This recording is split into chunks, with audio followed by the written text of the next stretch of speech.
تصدق يا عم كل يوم بالليل عم ننام بردانين وجوعانين.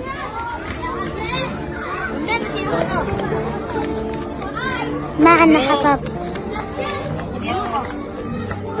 أنا بابا شهيد، قبل ما يموت كان عنا عطول حطب، كان يدفينا عطول، كنا دفيانين على زمان بابا. بس هلا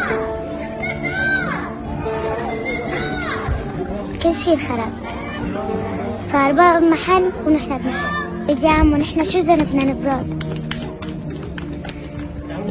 هيك الأولاد عندي عندهم أب هيك عايشين ولا مثلنا؟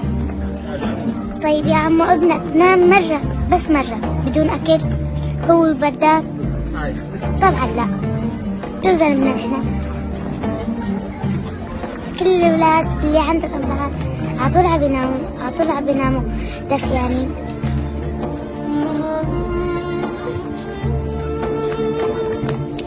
على أول بابا ياخدنا معه.